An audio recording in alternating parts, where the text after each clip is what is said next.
हाँ विद्यार्थियों, अब इससे आगे बढ़ते हैं अपन। अब ये अपन पास तीनों इक्वेशंस अपन पास में ज्ञात हो गई है, इसकी वैल्यू याद आ गई अपन पास में। तो अब अपन आते हैं बाउले का एस के पर, जो इसका फॉर्मूला है आपका Q3 + Q1 - 2m, है ना। अपन पास में Q3 वैल्यू यहाँ पर ये 24.91 और Q1 की वैल्यू अपन पास में थी यहाँ पर 14.5 और m की वैल्यू है आपका 18.73। ये अपने पास वैल्यू उसकी थी। अब अपन इसको रखते हैं फॉर्मूले में। Q3 कितना है आप देखिए 24.91, है ना, या फिर मैं यहीं पर वापस देखिए BS के बराबर Q3 + Q1 - 2m BS के 24.91 प्लस Q कितना हमारे पास में 14.5 - 2 मल्टीप्लाई m कितना है हमारे पास में 18.73। तो ये आपका BS के बराबर तो 24.91 प्लस 14.5 माइनस, पहले इसको आपको गुणा करना पड़ेगा, है ना यहाँ पर। तो ये आपका हो गया 18.73 मल्टीप्लाई 2 37.46, है ना 37.46। अब इनको जोड़ना पड़ेगा अपन को। BS के बराबर 24.91 प्लस 14.5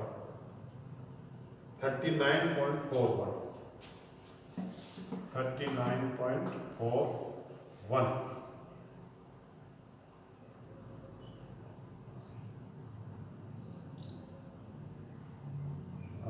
माइनस 37.46 BS के बराबर 39.41 माइनस 37.46 1.95।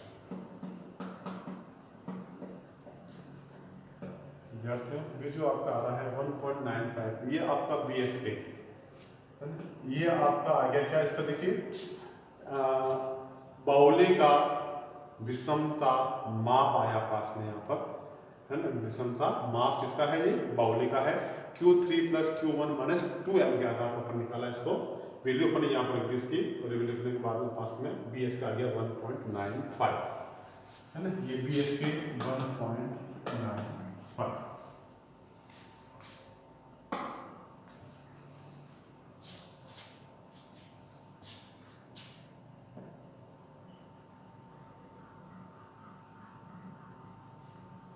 अब आपको निकालना है कोएफिशिएंट ऑफ बाउले एस के, है ना, या आपका बाउले का विषमता गुणांक, है ना। माप तो अपन निकाल लिया, है ना। बाउले का विषमता गुणांक आपको निकालना है, और जो गुणांक अपन निकाल रहे हैं,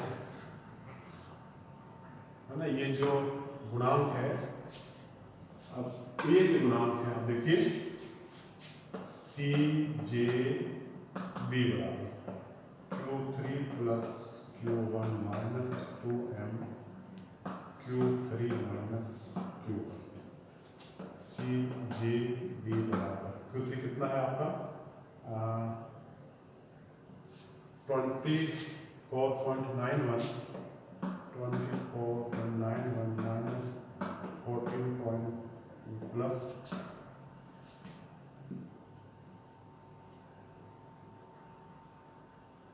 -2 मल्टीप्लाई 18.73 CJB बराबर 24.41 प्लस, इसका नीचे भी आपको लिखना है Q3 कितना है 24.91